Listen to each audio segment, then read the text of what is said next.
سبحانك يا من تفردت بالكبرياء وتنزهت عن عصمة النقص والفحشاء. اللهم إنا نحمدك ونشكرك شكر ما توجه إليك بأسري، وصلاة دائمة زكية على سيدنا خير الأنام إمام الأنبياء ورئيس الأتقياء سيدنا وسندنا محمد المصطفى وعلى آله وأصحابه الذين اتقوا.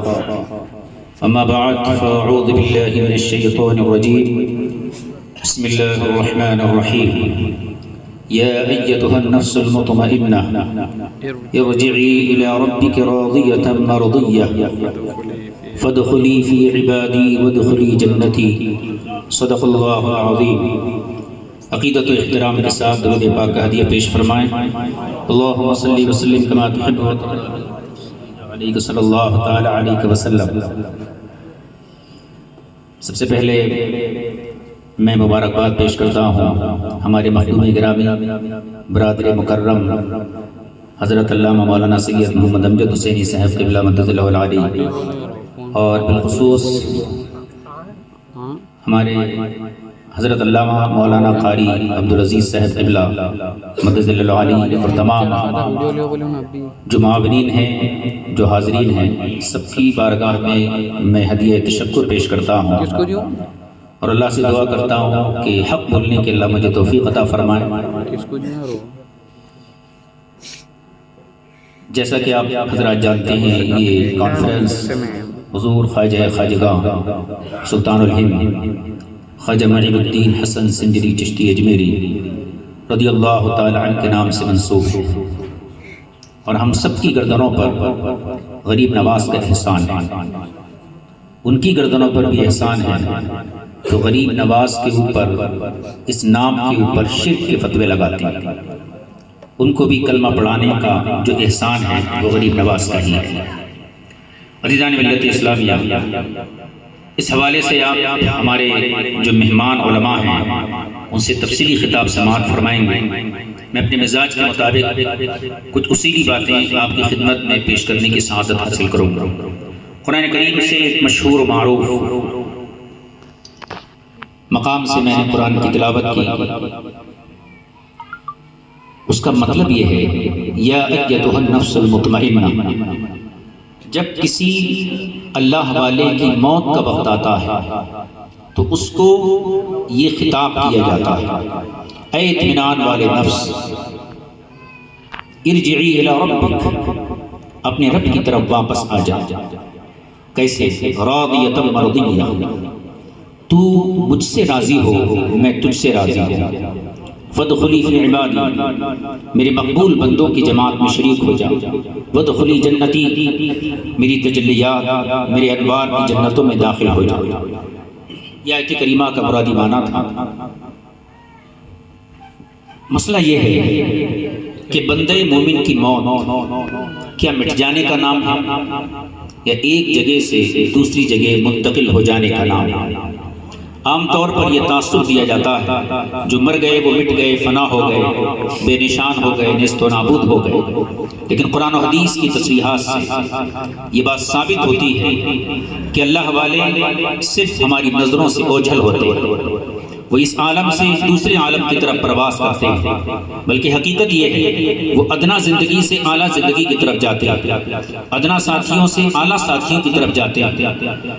دیکھیے قرآن مجید ان پر وارد ہونے والی موت کی حقیقت کو بیان کرتا ہے. یا ایتھا النفس المطمئنہ، اے اطمینان والے نفس، واپس آ جا. کہاں؟ الی ربک، اپنے رب کے پاس واپس آ. اب ذرا غور کیجیے، اگر وہ مر گیا، مٹ گیا، فنا ہو گیا، بے نشان ہو گیا، تو اللہ کس کو بلا رہا ہے، کس کو دعوت دے رہا ہے؟ اس کا مطلب یہ ہے جب بندہ مومن کی موت آتی ہے تو وہاں ایک ایسی حقیقت ہوتی ہے جو اللہ کے خطاب کو سنتی ہے، اللہ کے کلام کو سمجھتی ہے، اور اللہ کے کلام پر عمل کرتے ہوئے اللہ کی بارگاہ میں حاضر ہوتی ہے. جو یہ کہتے ہیں کہ مرنے والے مٹ گئے، بے نشان ہو گئے، وہ ذرا یہ بتائیں کہ پھر اللہ والوں کو اللہ اس انداز سے کیوں بلا رہا ہے؟ بلایا اس کو جاتا ہے جس کے اندر زندگی ہوتی ہے. خطاب خطاب اس سے کیا جاتا ہے جس کے اندر فہم و فراست کی صلاحیت ہوتی ہے، لیکن جو مر کے مٹ گیا، بے نشان ہو گیا، اس کو بلایا نہیں جاتا ہے، اس کو واپسی کا مطالبہ نہیں کیا جاتا ہے، بلکہ حقیقت تو یہ ہے اللہ والوں کی موت کیا ہے؟ موت یہ ہے ایک پردیسی اپنا پردیس چھوڑ کر اپنے وطن جا رہا ہوتا ہے۔ یہ دنیا یہ ہمارے لیے پردیس ہے، یہ جسم یہ ہماری روح کے لیے پردیس ہے۔ ایک اللہ والے کی جب موت کا وقت آتا ہے تو گویا کہ اس کی روح اپنے پردیس کو چھوڑ کر اپنے اصلی دیش اصلی وطن واپس جا رہی ہے۔ اگر ان لوگوں کا فلسفہ مانا جائے جو یہ کہتے ہیں مٹی کا ڈھیر ہو گئے، فنا ہو گئے، تو مطلب یہ ہوا کہ جب تک انسان پردیس میں تھا تو زندہ تھا، اپنے دیش چلا گیا تو وہ مر گیا۔ میں ان سے پوچھتا ہوں کہ اللہ نے وہاں کوئی قبرستان تیار کیا ہے کہ جس کو بلاتا ہے وہاں دفن کر دیتا ہے؟ وہاں نیست و نابود کرنے کے لیے نہیں بلاتا، بلکہ دنیا میں انہوں نے جو عبادتیں کی، جو محنتیں کی، اللہ رب العزت اس محنت کا پھل دینے کے لیے اللہ والوں کو اپنی بارگاہ میں طلب فرماتا۔ سبحان اللہ۔ یہ ان کی موت کی حقیقت ہے۔ عزیزان گرامی، کیا پھل ہے وہ؟ اللہ کیا دینے بلاتا ہے؟ قرآن مجید کو اٹھائیے اور میں اس کی تفسیر تبلیغی جماعت کے حوالے سے پیش کرتا ہوں۔ قرآن مجید میں اللہ تعالیٰ ارشاد فرماتا ہے من عمل صالحا من ذکر او انثى وهو مؤمن فلنحيينه حیاة طیبہ ولنجزینهم اجر الذی احسن الذی كانوا يعملون۔ جو بھی مرد یا عورت جو ایمان والا تھا، نیک کام کیا، جو بھی اس شخص کا اس قسم کا مرد یا عورت ہوتی ہے تو اللہ تعالیٰ فرماتا ہے فَلَنُحْيِيَنَّهُ حَيَاةً طَيِّبَةً، ہم اسے پاکیزہ زندگی عطا فرمائیں گے۔ تو اللہ تعالیٰ وہاں پاکیزہ زندگی دینے کے لیے بلاتا ہے، وہاں قبرستان نہیں ہے کہ وہاں دفن کرنے کے لیے بلائے۔ اللہ کے ولی کا بدن یہاں زمین پر ہوتا ہے، اس کے مقبرے میں ہوتا ہے، اس کے مزار میں ہوتا ہے، لیکن ولی کی حقیقت، اس کی روح اور حقیقت انسانیہ یہ اللہ کی بارگاہ میں حاضر ہوتی ہے۔ اللہ نے وہاں دفن کرنے نہیں بلایا، ان کی دنیا میں کی ہوئی محنتوں کا ثمرہ دینے کے لیے بلاتا ہے۔ بلکہ اللہ صاف فرماتا ہے فَلَنُحْيِيَنَّهُ حَيَاةً طَيِّبَةً، ہم اپنے اس ولی کو، اس ولیہ کو، اس بندہ مومن کو پاکیزہ زندگی عطا فرمائیں۔ آپ ذرا غور کیجئے کہ پہلے کیا وہ شخص مردہ تھا جو اللہ تعالیٰ اب فرما رہا ہے کہ ہم اسے پاکیزہ زندگی عطا فرمائیں گے؟ پہلے زندہ تھا جبھی تو ایمان لایا، اگر زندہ نہیں ہوتا تو ایمان کیسے لایا؟ اگر زندہ نہیں ہوتا تو اچھے کام کیسے کرے؟ اس کا مطلب پہلے بھی زندہ تھا۔ پھر اللہ تعالیٰ کون سی زندگی دینے کی بات کرتا ہے کہ ہم ان کے انتقال کے بعد، ان کے پردہ کرنے کے بعد انہیں پاکیزہ زندگی عطا فرماتے ہیں؟ وہ کون سی زندگی ہے؟ پہلے بھی وہ زندہ تھا، اب بھی اللہ کے پاس زندہ ہے، لیکن اللہ کون سی زندگی دینے کی بات کر رہا ہے؟ بات یہ ہے وہ زندگی جو ایک بندہ مومن کو مرنے کے بعد دی جاتی ہے، وہ حقیقی زندگی ہوتی ہے۔ یہ جو مرنے سے پہلی کی زندگی ہے جو ہمیں اور آپ کو دی گئی ہے، اس زندگی میں کوئی امتیاز نہیں ہے، کوئی فضیلت نہیں ہے۔ یہ مسلمان کو بھی حاصل ہے، یہ کافر کو بھی حاصل ہے، یہ جانوروں کو بھی حاصل ہے، ہر مخلوق کو جس کے اندر جان ہے یہ زندگی میسر ہے۔ لیکن مرنے کے بعد کی جو ابدی زندگی ہے، جو حیات جاودانی ہے، جو انوار و تجلیات کی زندگی ہے، یہ اللہ مقبول بندوں کو عطا فرماتا ہے تو ساری زندگی اس کے لیے آہیں بھرتے ہیں، اس کے لیے سجدے کرتے ہیں۔ جنہوں نے دنیا میں اپنے رب کو راضی کر لیا، ان مقبولان بارگاہ الہی کو اللہ رب العزت پاکیزہ زندگی عطا فرماتا ہے۔ عزیزان ملت اسلامیہ، تو جو یہ کہتے ہیں نہیں یہ لوگ مر گئے، مٹی کا ڈھیر ہو گئے، وہ اپنی جہالت کا ثبوت دیتے ہیں۔ اللہ تو بلاتا ہے آ میرے پاس۔ اب اس کے اندر ایک نقطہ ہے، میں عرض کر دوں، ہمارے علماء ذرا توجہ دے دیں تھوڑی سی۔ اللہ کیسے بلاتا ہے؟ یا ایتھا النفس المطمئنہ، اے اطمینان والے نفس۔ اطمینان والا نفس کون ہوتا ہے؟ امام غزالی اس کی وضاحت کرتے ہیں۔ اطمینان والے نفس وہ ہے جیسے مچھلی ہے، آپ اس کو پانی سے نکال دیجیے تو کیسا تڑپتی ہے، بے قرار ہوتی ہے، اور اس پانی میں ڈال دیجیے تو بالکل مطمئن ہو جائے گا۔ اللہ کا وہ بندہ جب اس کو اللہ کے ذکر سے دور کر دیا جائے تو مچھلی کے لیے تڑپتا، مچھلی کی طرح تڑپتا، اور جب ذکر کی لذت اسے مل جائے تو مچھلی کی طرح پرسکون ہو جائے۔ یہ بندہ نفس مطمئنہ کہلاتا ہے۔ تو کس انداز سے اللہ بلاتا ہے؟ اے اطمینان والے نفس، جس کو ساری زندگی میرے ذکر سے چین ملتا تھا، جس کی دل کی دھڑکنیں میرے ذکر کے ساتھ چلتی تھی، اے اطمینان والے نفس، ارجعی الی ربک، اپنے پالنے والے کی طرف واپس آ۔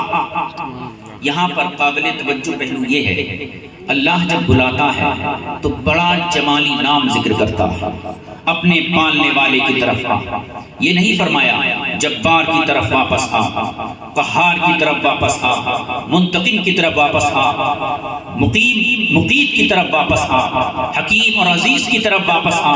قہر و جبر اور غلبہ و تسلط جن الفاظ سے ظاہر ہوتا ہے، اللہ نے ان سے خطاب نہیں کیا بلکہ جمالی نام ذکر کیا، الی ربک، اپنے پالنے والے کی طرف واپس آ۔ کیوں؟ وجہ یہ ہے تیرے ماں باپ جو تیرے مجازی پالنے والے تھے، جب وہ تجھے بلاتے تھے بے جھجک ان کے پاس جاتا تھا، ڈرتا نہیں تھا۔ میں تیرا حقیقی پالنے والا ہوں، میرے پاس آنے کے لیے تجھے ڈرنے کی ضرورت نہیں ہے اور گھبرانے کی ضرورت نہیں ہے۔ اس شان سے آ، تو مجھ سے راضی ہے، میں تجھ سے راضی ہوں۔ اس شان سے اللہ بلاتا ہے۔ مولانا روم فرماتے ہیں بے حجابانہ درا اس درے کا شان ماں، یہ بجز نیست کہ کسے نیست بجز تو در خانہ ماں۔ اے میرے محبوب بندے، تو میری بارگاہ میں بے تکلف آ جا، حجابات اٹھا کر آ جا، میرے حریم قدس میں تیرے علاوہ کسی اور کا تصور نہیں ہے۔ یہ اللہ تعالیٰ شان سے اپنے بندے کو بلاتا ہے۔ لوگ کہتے ہیں مر کے مٹی میں مل گئے، قرآن کہتا ہے کہ اللہ اپنے پاس بلا رہا ہے، اس شان سے بلاتا ہے۔ جیسے ماں باپ بلاتے ہیں تو بچہ ڈرتا نہیں ہے، جھجکتا نہیں ہے، خوف نہیں کرتا ہے، بلکہ اگر کوئی جبر کرے تو ماں کی آغوش میں جا کر پناہ لیتا ہے۔ اللہ رب العزت فرماتا ہے کہ میں تیرا حقیقی پالنے والا ہوں، میرے پاس آتے ہوئے تجھے ڈر کی ضرورت نہیں ہے، جھجک کی ضرورت نہیں ہے۔ بے حجاب چلے آ، میرے انوار و تجلیات یہ تیرا انتظار کر رہے ہیں۔ سبحان نعرہ تکبیر، نعرہ رسالت، مسلک اعلی حضرت، علماء کرام، نعرہ تکبیر، نعرہ رسالت، یا رسول اللہ، سبحان اللہ۔ بات مشکل تو نہیں ہو رہی ہے نا؟ ایک زمانے کے بعد میں آپ کی خدمت میں حاضر ہوا ہوں، 5 سال کا نذرانہ جس حساب سے لیتا ہوں، اور آج تک کہیں نذرانہ نہیں پوچھا میں اور نہ پوچھوں گا۔ ان سے 5 سال کا ایک ساتھ لینا، ٹھیک ہے؟ درود پاک پڑھی، اللہم صلی علی صلی اللہ علیہ وسلم، محمد معدل الجود والکرم والہ الکرام الکریم صلی اللہ علیہ وسلم۔ اب ایک حوالہ سن لیجیے۔ جب اللہ اپنے بندے مومن کو موت دیتا ہے تو کیا وہ مر جاتا ہے؟ ایک آیت تو میں آپ کی خدمت میں عرض کر دیا۔ دوسری آیت کی تفسیر علامہ آلوسی بغدادی علیہ رحمہ فرماتے ہیں کہ اللہ نے جو فرمایا کہ ہم پاکیزہ زندگی عطا فرماتے ہیں، اس کا مطلب یہ ہے ہی حیات فی البرزخ کما جاء القبر روضۃ من ریاض الجنہ۔ اس کا مطلب یہ ہے کہ قبر میں اللہ تعالیٰ ان ولیوں کو زندہ رکھتا ہے، ان کی موت مٹ جانا نہیں ہے، ایک گھر سے دوسرے گھر چلے جانا۔ فنا کیسی بقا کیسی جب اس کے آشنا ٹھہرے، فنا کیسی بقا کیسی جب اس کے آشنا ٹھہرے، کبھی اس گھر میں آ بیٹھے کبھی اس گھر میں جا پہنچے۔ یہ ولیوں کی شان ہے، وہ مرتے نہیں ہیں۔ ملا علی قاری علیہ رحمہ جنہوں نے 10 سال تک حرم میں حدیث کا درس دیا ہے، وہ اس حدیث آیت کی تفسیر میں فرماتے ہیں اولیاء اللہ لا یموتون بل ینتقلون الی دار آخر۔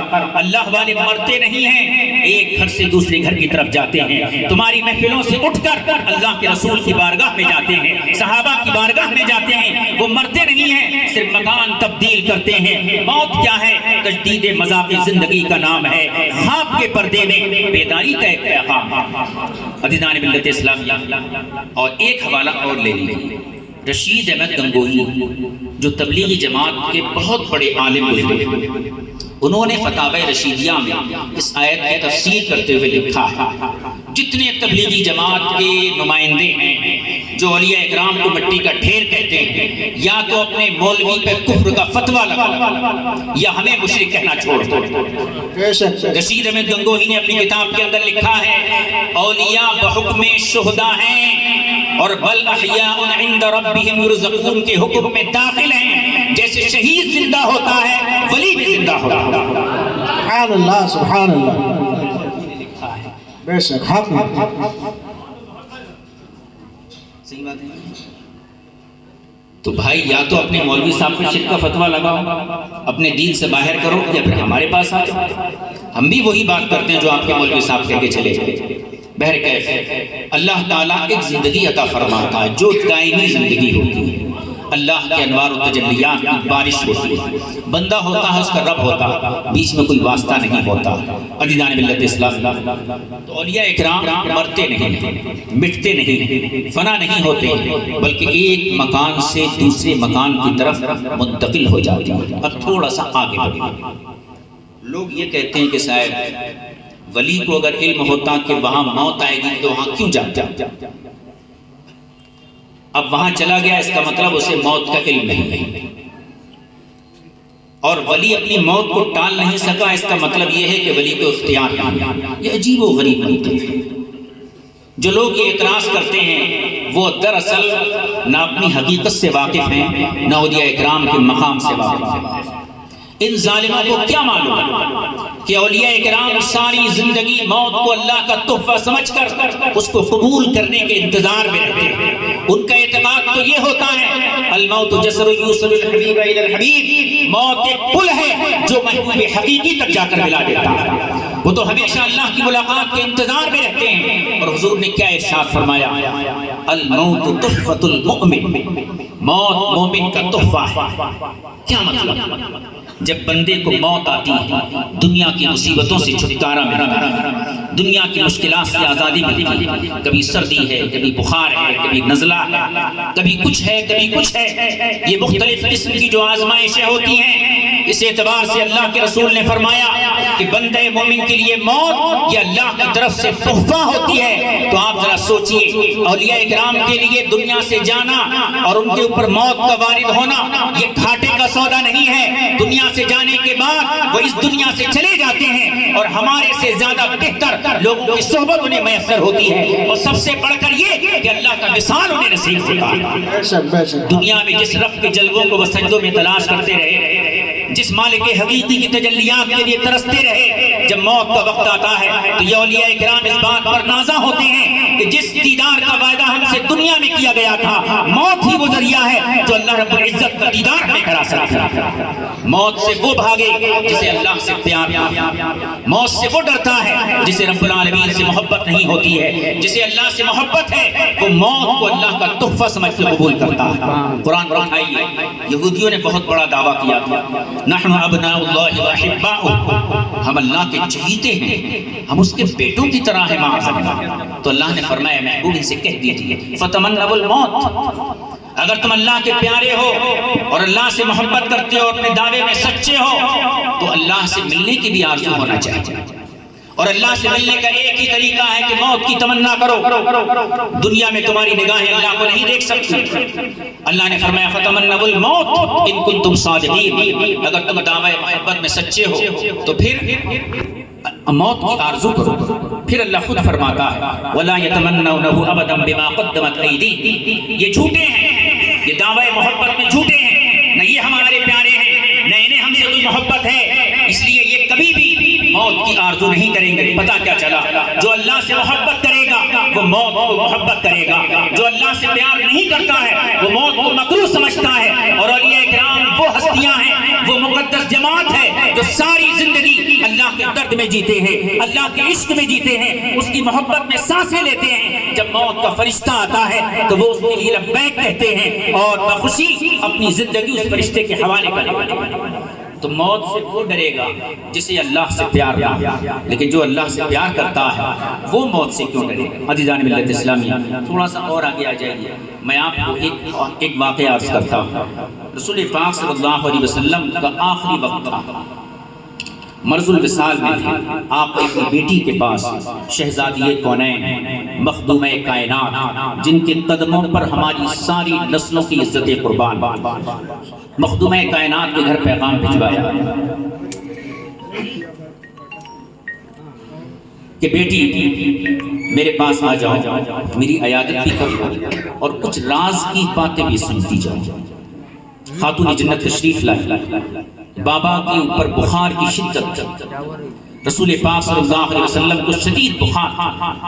خاتون جنت نے دیکھا تو آنکھیں بھر گئی کہ میرے بابا کا پورا جسم بخار سے تپ رہا, رونے لگے. رسول پاک صلی اللہ علیہ وسلم نے بیٹی کے درد کو دیکھ کر فرمایا میری شہزادی یہ ایک دن کے مسئلہ ہے, کل میں اپنے رب کے پاس حاضر ہو جاؤں. جب یہ سنا تو خاتون جنت زور زور سے رونے لگے. ابھی تو صرف بیماری کا صدمہ تھا، لیکن اب جب یہ سنا کہ سرور عالم دنیا سے تشریف لے جا رہے ہیں تو خاتون جنت زار و قطار رونے لگی. رسول پاک صلی اللہ علیہ وسلم نے ان کو قریب کیا اور ان کے کان میں ایک راز کی بات کہتی. فرمایا یا ابنتی، اے میری بیٹی، انکی اول اہل بیت لحوقا بی، اے میری بیٹی سب سے پہلے میرے اہل بیت میں سے تم میرے پاس حاضر ہو جاؤ. مطلب یہ سب سے پہلے اہل بیت میں تمہارا انتقال ہوگا، تمہارا وصال ہوگا. جب یہ خبر حضرت خاتون جنت نے سنی تو زور زور سے ہنسنے لگے. ابھی رو رہی تھی اور ایک دم جب حضور نے دوسری خبر دی تو ہنسنے لگے. تو حضرت عائشہ صدیقہ رضی اللہ تعالی عنہا دور ٹھہر کر یہ منظر دیکھ رہی تھی. آپ نے بلایا، بیٹی کیا بات ہے؟ اتنا ہنسنا پھر ایک دم رونا، اتنا قریب قریب کیسے ہو سکتا؟ تو کیا بات ہے؟ ہنسی کی وجہ کیا ہے؟ رونے کا سبب کیا ہے؟ تو آپ نے فرمایا کہ بات یہ تھی، پہلے حضور نے مجھے اپنے وصال کی خبر دی کہ میں دنیا سے رخصت ہونے والا ہوں، تو اس غم میں رونے لگا. پھر اس کے بعد حضور نے میری موت کی خبر دی تو میں اس خوشی سے ہنسنے لگے. آپ ذرا غور کیجیے، حضور نے حضرت فاطمہ کو خبر تو موت کی ہی دی تھی، موت کی خبر تھی. حضرت علی کا گھر چھوڑنے کی موت تھی، حسنین قریبین سے دور جانے کی موت تھی. لیکن خاتون جنت کیوں خوش ہو رہی ہیں؟ وہ اس لیے خوش ہو رہی ہیں کہ یہ موت ہی ہے جو مجھے جلد از جلد میرے بابا کی خدمت میں پہنچا دے گی. یہ اللہ والے ہوتے ہیں، موت کا اس لیے انتظار کرتے ہیں کہ وہاں دنیا سے بہتر رفیق انہیں مل جاتے ہیں. سبحان اللہ، سبحان اللہ، بے شک حق ہے. اللہ یا رسول اللہ. زندہ باد، زندہ باد، زندہ باد، ماشاءاللہ. تشریف لائیے صاحب، سب آپ کی رونقیں ہیں اور بہاریں ہیں جو ہم دیکھ رہے ہیں. اللہ ہمارے امجد صاحب کو سلامت رکھے. آمین ثم آمین. عزیزان ملت اسلام، تو اولیاء اکرام کے لیے موت اللہ کا تحفہ ہوتا ہے. اب تھوڑا سا اور آگے جائیں. اب دوسری بات، موت آتی ہے مگر ان کی مرضی سے آتی ہے. اللہ والوں کی موت مسلط نہیں کی جاتی، ان کی مرضی پہلے پوچھی جاتی ہے جب انہیں موت دی جاتی ہے. بخاری شریف کی ایک حدیث میں آپ کی خدمت پیش کرتا ہوں اس سلسلے سے. حضور ارشاد فرماتے ہیں ما من نبی یمرض الا وقد یخیر، جو نبی بھی مرض وصال میں مبتلا ہوتے ہیں انہیں دنیا سے جانے سے پہلے اختیار دیا جاتا ہے، اے میرے نبی مرضی ہے تمہاری، چاہو تو دنیا میں رہو، چاہو تو ہمارے پاس آ جاؤ. کوئی جبر نہیں ہے، تمہاری خوشی کا سودا ہے. تم چاہو تو یہاں رہ سکتے ہو، تم پر جبر نہیں، اور چاہو تو ہمارے پاس آ جاؤ. ہر نبی کو یہ اختیار دیا جاتا ہے. ایک نبی کی بات میں عرض کروں گا جو ہمارے ایمان کو تازگی بخشے گی.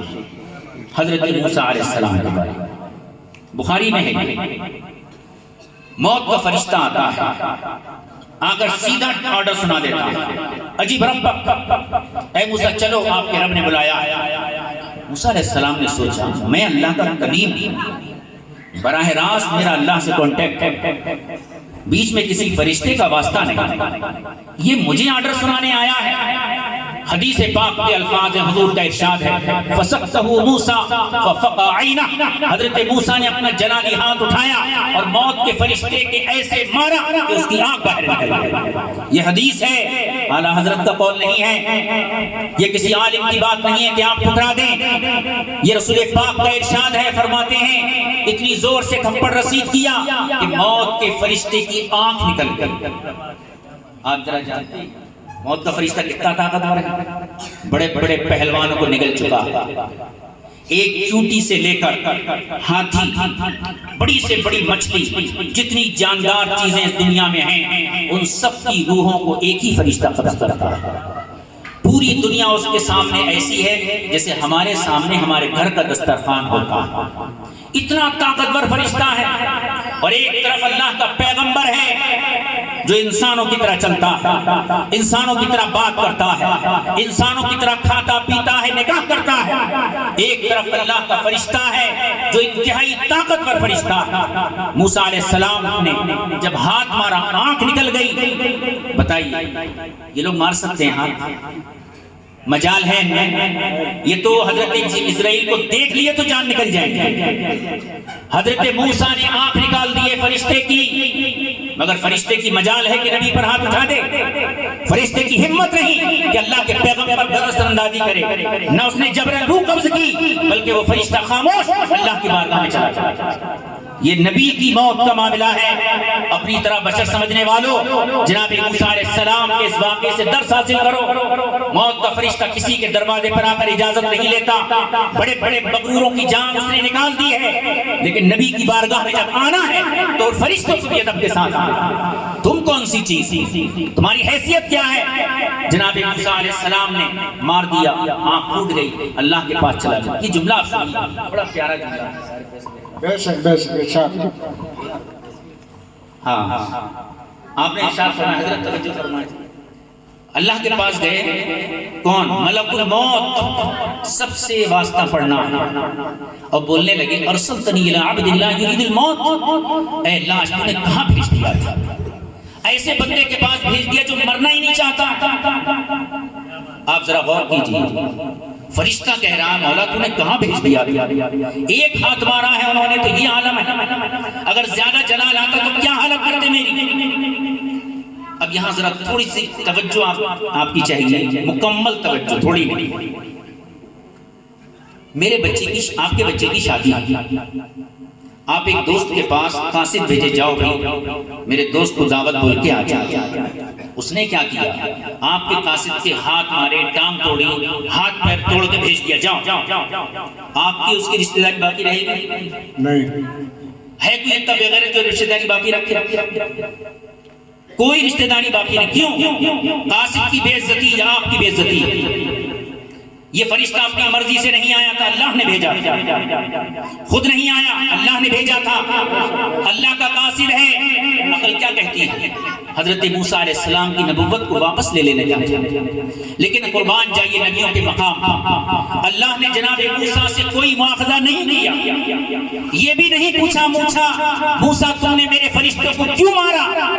نہ ان کی نبوت کو چھینا، نہ ان کے منصب کو چھینا، بلکہ فرشتے سے کہا کوئی بات نہیں، جلالی پیغمبر ہیں، جلال آ گیا، آنکھ پھوٹ گئی ہے، ہم آپ ٹھیک کر دیں گے. فرد اللہ عین. بے شک حق ہے. جلال آگے آ جاتا ہے. جلال نبی ہیں، انسان نہیں ہے آپ. جلال آ گیا، آپ چھوڑ دی، کیا ہوا؟ اللہ نے عقاب کیوں نہیں کیا، گرفت کیوں نہیں کی موسیٰ علیہ السلام؟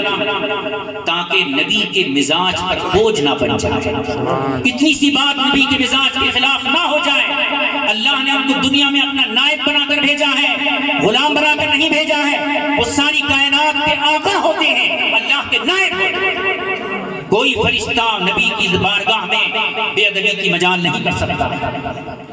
تو اللہ نے فرمایا ٹھیک ہے ہم تمہاری آنکھ ٹھیک کر دیتے ہیں. فرد اللہ عین. اللہ قادر مطلق ہے، آنکھ ٹھیک کر دیا.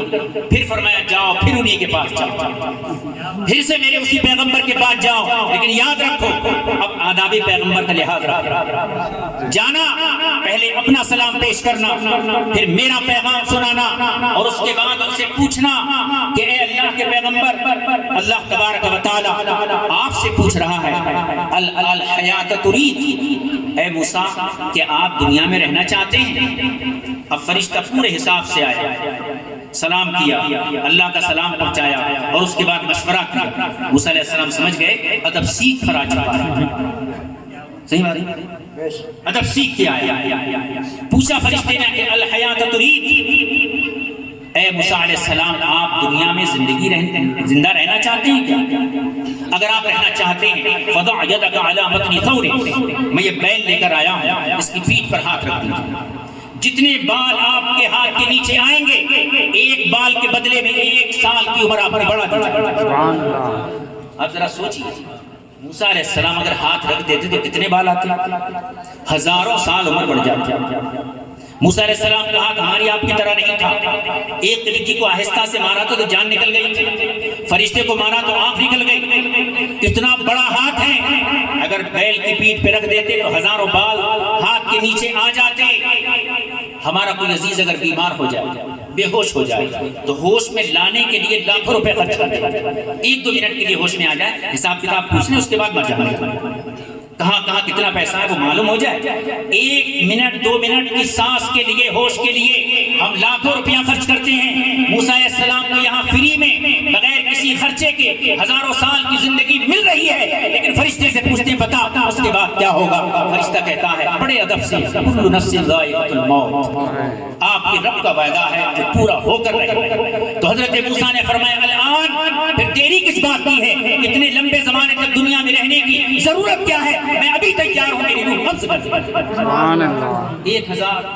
1000 سال عمر بڑھ رہی تھی، چاہتے تو دنیا میں رہ جاتے، مگر اللہ والے اللہ سے دور رہنا پسند نہیں کرتے، بلکہ فوراً آپ نے فرمایا کہ میں اب اللہ کے پاس جانا چاہتا ہوں۔ فرشتہ آگے بڑھا تو آپ نے فرمایا رکو، میری مرضی کے خلاف روح قبض نہیں کر سکتا، میں جب فلاں مقام پر پہنچ جاؤں وہاں میری روح قبض کرنا۔ آپ نے دعا کی اللہم قربنی ببیت المقدس، اے اللہ مسجد اقصی کی مجھے قریب کر، مسجد اقصی کے قریب پہنچا، قبر اپنے ہاتھوں سے کھو دے، لیٹے دیکھے ہاں سب ٹھیک ٹھاک ہے، فرشتے سے کہا اللہ کا حکم جاری کر، اور روح آپ کی قفس انسری سے پرواز کر۔ یہ ہے اللہ والوں کی موت، جو ان کی مرضی کے خلاف اللہ مسلط نہیں کرتا ہے، فرشتہ بھی جبراً ان کی روح قبض نہیں کر سکتا۔ تو ہماری اور تمہاری موت نہیں ہے، یہ اللہ کے نیک بندوں کی موت ہے، جب تک ان کی مرضی نہ ہو اللہ ان پر موت مسلط نہیں کرتا۔ اب یہاں سے میں ایک بات عرض کر دوں، یہ واقعہ کب کا ہے جانتے ہیں؟ حضور کی پیدائش سے 3000 سال پہلے کا واقعہ۔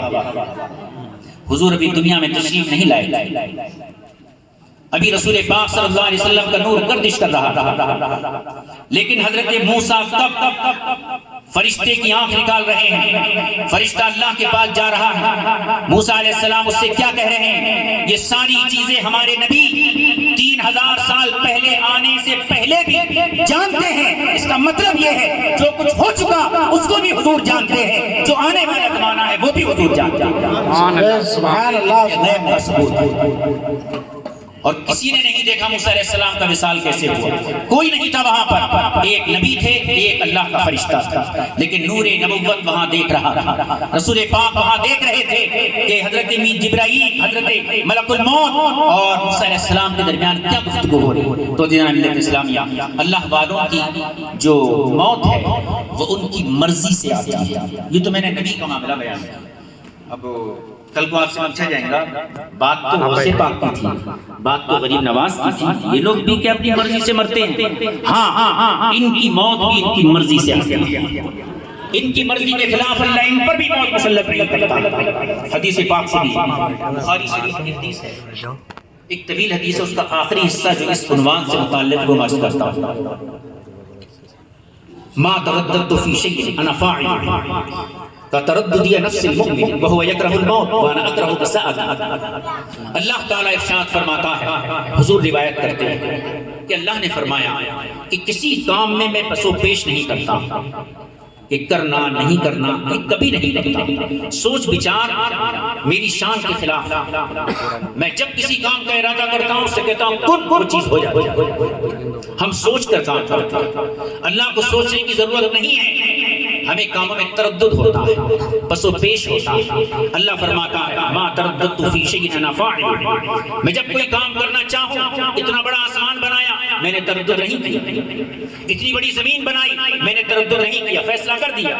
لیکن جب بندے مومن کی موت کا وقت آتا ہے، غور سے سنیں، یہ الفاظ ایسے ہیں جن کا میں بظاہر ترجمہ نہیں کر سکتا، میں صرف اس کا ترجمہ اسی کے لفظ سے کرتا ہوں۔ میں کسی کام میں تردد نہیں کرتا، لیکن جب میرے کسی محبوب بندے کی موت کا وقت آتا ہے تو وہ بڑا نازک وقت ہوتا ہے، اور اس وقت مجھے اپنی شان کے لائق کسی قسم کی کیفیت طاری ہوتی ہے جیسے تمہیں طاری ہوتا ہے۔ ایک بیٹا باپ کی آنکھوں کے سامنے دم توڑ رہا ہے، باپ کی کیا کیفیت ہوتی ہے؟ اللہ ان کیفیتوں سے پاک۔ اللہ فرماتا ہے کہ مجھے کسی کام میں تردد نہیں، لیکن جب میرے کسی محبوب بندے کی موت کا وقت آتا ہے تو مجھے اپنی شان کے لائق ایک صورتحال تک پیش ہوتی ہے۔ کیا صورت ہوتی ہے؟ وہ صورت یہ ہوتی ہے کہ میں اگر اپنے ولی کی مرضی کے خلاف،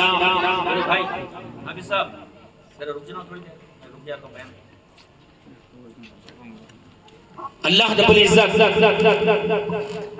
اپنے ولی کی مرضی کے خلاف ان پر موت مسلط کر دے تو یہ شان محبوبی کے خلاف، اور اگر ان کو وقت دے دیں کہ ٹھیک ہے گھر والوں سے مشورہ کر تو وہ مشورہ کرنے میں سال 6 مہینے اگر نکال دی تو میرے فیصلے کے خلاف ہے کہ میں نے فیصلہ کیا موت وقت پر آئے گی.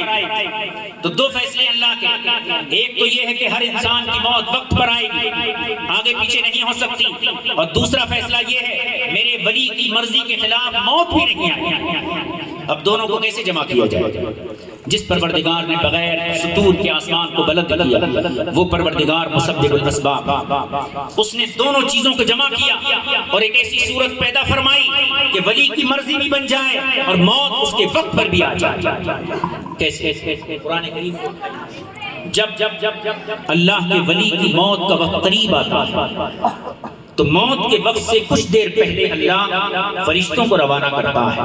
ان الذين قالوا ربنا الله ثم استقاموا تتنزل عليهم الملائكه الا تخافوا ولا تحزنوا وابشروا بالجنه التي كنتم توعدون. جاؤ میرے فرشتوں، میرے محبوب بندے کی نظروں کے سامنے سے آسمانوں کے حجابات اٹھا دو، اسے اس کی جنت دکھاؤ، جنت کی نہریں دکھاؤ، جنت کے محلات دکھاؤ. جب فرشتے آتے ہیں اور بندے مومن کی آنکھوں کے سامنے سے آسمانوں کے حجابات ہٹاتے ہیں اور وہ اللہ کا جب نگاہ اٹھا کر جنت کے محلات کو دیکھتا ہے اور دودھ اور شہد کی نہروں کو دیکھتا ہے تو دل میں سوچتا ہے رہنے کی جگہ تو وہ ہے، یہ کیا دنیا ہے؟ کبھی مچھر ہے، کبھی مکھی ہے، کبھی بیماری ہے، رہنے کی جگہ تو وہ ہے. لیکن بات تو جب بنے جب وہاں کوئی لے کر جانے والا آتا، جب بندہ اس منزل پر پہنچ جاتا ہے اور اسی وقت اللہ ملک الموت سے کہتا ہے جا ملک الموت، میرا محبوب بندہ میرے پاس آنے کے لیے خود تیار ہو گیا.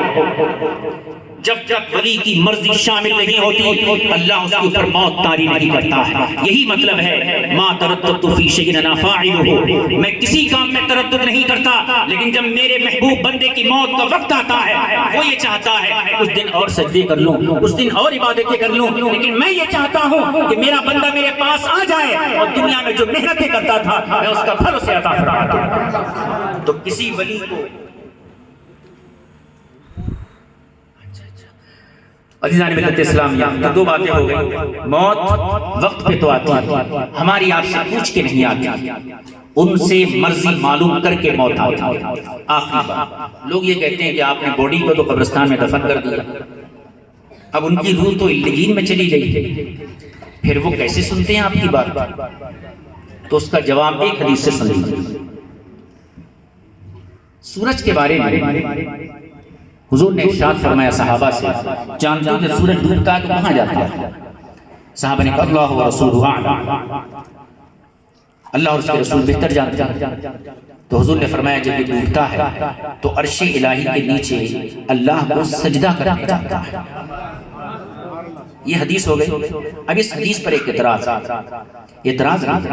کہ سورج کو تم اپنے سامنے دیکھتے ہیں، اگر مغرب میں یہ غروب ہو گیا تو 1000 کلومیٹر کے بعد دوسرے ملک میں نظر آتا ہے، پھر 1 گھنٹے کے بعد 1000 کلومیٹر کے بعد جو ملک ہے وہاں نظر آتا ہے، تو یہ تو یہاں گردش کرتا رہتا ہے، گھومتا رہتا ہے، تو پھر اللہ کے پاس سجدہ کرنے کب جاتا ہے؟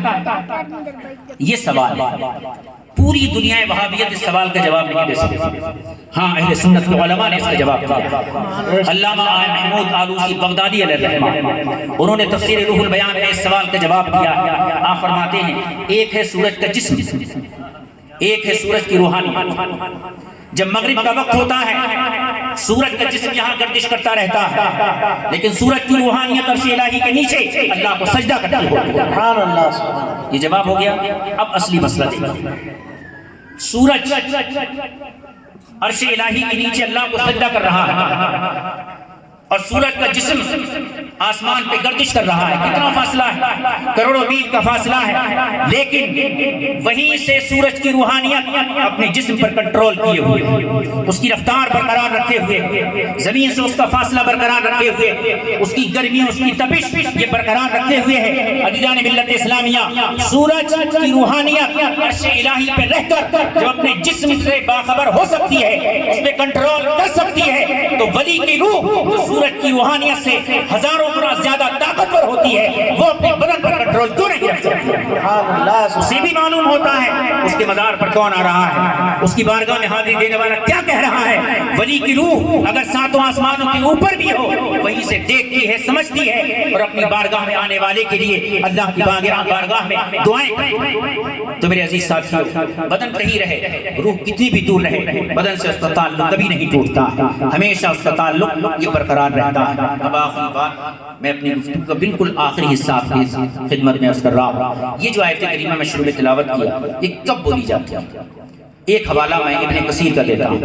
ابن کثیر وہ آدمی ہے جس کو سارے مذاہب مانتے ہیں، اہل حدیث بھی مانتے ہیں، تبلیغی جماعت کے لوگ بھی مانتے ہیں، زیادہ تر اہل حدیث مانتے ہیں۔ انہوں نے اس آیت کی تفسیر میں لکھا ہے، تفسیر ابن کثیر میں، هذا يقال عند الاحتضار وفي يوم القيامة أيضا، یعنی یا ایتها النفس المطمئنہ، اے اطمینان والے نفس، اپنے رب کی طرف واپس آ جا۔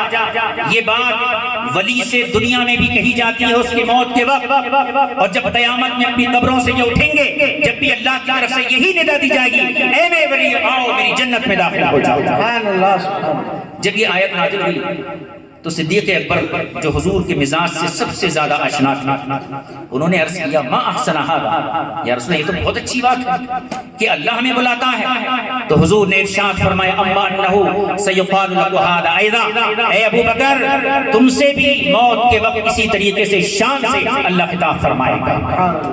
جب کسی ولی کی موت کا وقت آتا تو کیا ہوتا ہے؟ تفسیر روح البیان میں لکھا گیا ہے کہ ایک فرشتہ آتا ہے اور ولی کے کان میں کہتا ہے السلام یقریک السلام، اے بندے اللہ نے تجھے سلام بھیجا، اور اللہ نے فرمایا ہے کہ میری دعوت قبول کر، میں تیرے دیدار کا مشتاق ہوں۔ بندہ مچل جاتا ہے، خوشی سے جھومتا ہے، اور فرشتے سے کہتا ہے میں تجھے کیا تحفے میں دوں، تو نے میرے رب کا پیغام مجھ تک پہنچایا ہے، میرے پاس جو مال و دولت ہے وہ تیرے کام کی نہیں ہے، تو کھانے سے پاک پینے سے پاک ہے، میرے پاس ایسی کوئی چیز نہیں ہے جو میں تجھے تحفے میں دے سکوں، ہاں ایک چیز ہے، میرے نبی کے نور کا صدقہ تیری بھی روح ہے میری بھی روح ہے، یہ روح لے جا اور یہی اللہ کی بارگاہ میں پیش کر۔ یہ روح بڑی شان سے اللہ کی بارگاہ میں بڑے نازوں سے فرشتوں کے پروں پر حاضر ہوتی ہے۔ اسی لیے ایک شاعر نے کہا ہے فنا کیسی بقا کیسی، جب اس کے آشنا ٹھہرے، کبھی اس گھر میں آ نکلے کبھی اس گھر میں جا پہنچے، اور موت کیا ہے؟ تجدید مذاق زندگی کا نام ہے،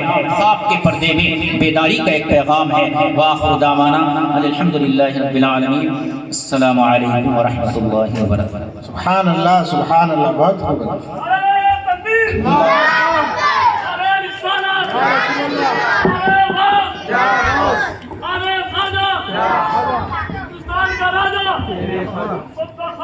سبحان اللہ سبحان اللہ، بہت ہی لالہزار تقریر آپ حضرات نے سماعت کی۔ یقیناً اگر آپ اپنے دامن میں اس تقریر کو، اس بیان کو لے کر کے اپنے گھروں تک جانے میں کامیاب رہے تو یقیناً ہماری اور آپ کی آنے والی نسل کی